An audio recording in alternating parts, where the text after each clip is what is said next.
이제 마이클 샌델의 관점에서 나눠볼 거예요. 그런데 이제 이 마이클 샌델이라는 분에 대해서 많이 생소하실 수 있는데, 이분은 이제 1953년도에 태어나신 분이고 아직까지도 살아계시고 아직까지도 활동을 하고 계시는 분이에요. 이분은 이제 정치 철학가이기도 하시고 하버드 이제 교수님이세요.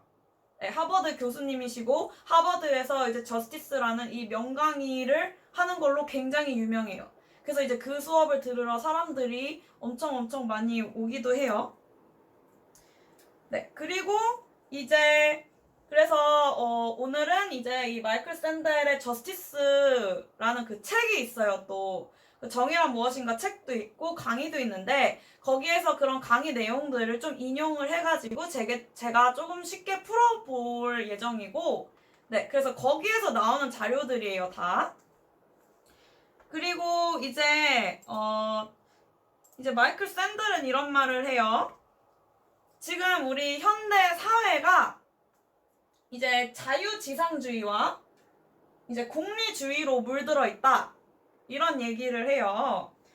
그런데 이제 샌델은 이제 이 두 가지의 이 사상을 좀 이제 비판적인 시선으로 보고, 또 이제 그래서 이제 어떤 비판을 하는지, 그리고 이제 샌델의 정의란 무엇인지 그것도 이제 나눌 거지만, 먼저 비판을 하는 걸 알기 위해서는 이제 자유지상주의와 공리주의가 뭔지 일단 먼저 짚고 넘어가야 되고, 이거를 이해를 해야 되죠. 그래서 이제 이것이 뭔지 일단 먼저 얘기를 해볼게요. 그래서 이제 자유지상주의라는 것은 굉장히 그 중점이 그거예요. 개인의 그런 소유권, 그리고 뭐 재산권, 이것에 대해서도 강조를 많이 하고, 그리고 이게 타인의 자유를 침범하지 않아. 너가 하고 싶은 대로 다 해도 된다. 뭐 한마디로 그거죠. 네 멋대로 해라. 하지만 이제 다른 사람의 자유를 침범하지 않는 선, 그 안에서 이제 너무 네 멋대로 해라, 약간 그런 것이고. 근데 이 자유지상주의를 그래서 기득권자들이 이거를 또 많이 갖다가 사용하기도 해요. 나의 재산권을 어떻게 하면 유지시킬까? 나의 소유권과 재산권을, 이것을 이제 어떻게 하면 뺏기지 않을까? 약간 그런 것에서도 모든 인간에게는 자기의 자유가 있기 때문에 나의 재산권에 대한 그런 자유를 내가 지킬 수 있다, 이제 그런 것을 가지고 이용할 수가 있는 거예요. 하지만 이것 자체는 굉장히 선하죠? 이것 자체는 굉장히 선한 약간 주의인 거고. 하지만 이제 그래서 이렇게 한번 정의할게요. 자유지상주의의 정의란 나 개인의 권리 그리고 자유가 지켜졌을 때 그것이 진정한 정의다. 그쵸? 나 개인의 권리와 자유가 지켜졌을 때 그것이 정의다, 이것이고. 그러고 이제 그러면은 이제 공리주의로 넘어가 볼게요. 공리주의 하면은 이제 벤담이 유명해요. 벤담의 공리주의, 이렇게도 많이 불리는데, 이제 공리주의에서는 이제 행복, 쾌락을 더 중점적으로 두고 얘기를 해요. 자유주의에서는 이제 자기의 자유나 그런 재산권이나 뭐 그런 권리를 중요하게 생각한다면 여기에는 행복. 근데 이것이 또 개인의 행복에서 그치는 것이 아니고 최대 다수 이퀄 최대 행복.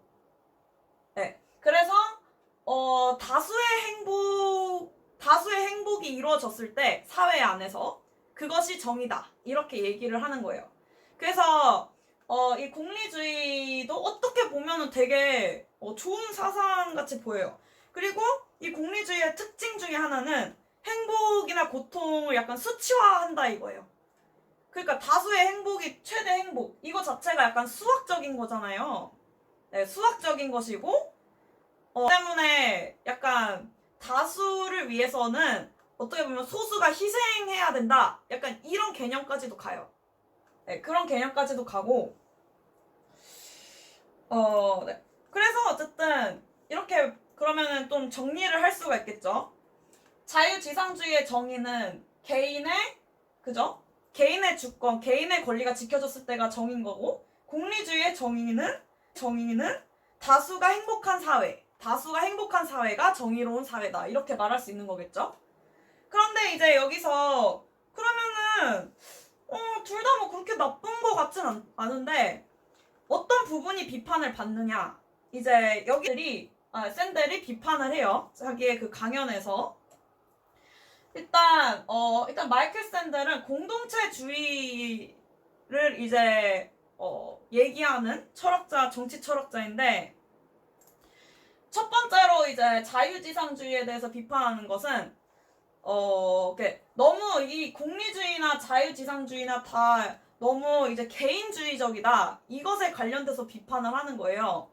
뭐 예를 들면은 일본의 과거사, 일본의 과거에 이제 식민지 시절 때 잘못했던 것들 관련돼서 만약에 이제 그 국민에게 책임을 묻는다면 만약에 이제 자유지상주의 같은 경우는 지금 일본 국민들은 책임이 없다.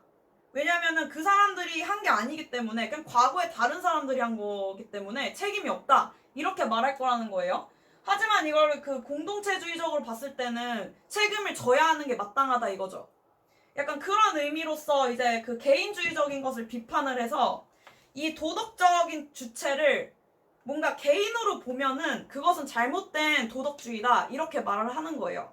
그래서 이 도덕적인 주체가 한 공동체가 되고 일원으로서 그것이 이제 구별돼야 되고 약간 주체를 공동체 안에 둬야 된다 이거예요. 개인주의적으로 두면 안 된다 이렇게 얘기를 하고 그래서 이제 그 개인주의적인 것을 비판합니다.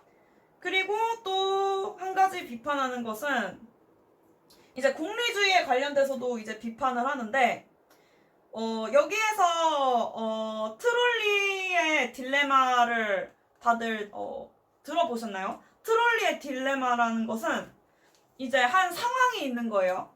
내가 그 상황에 이제 처했을 때 기차가 달려오고 있고 이제 내가 거기에 개입이 돼요. 개입이 돼서 만약에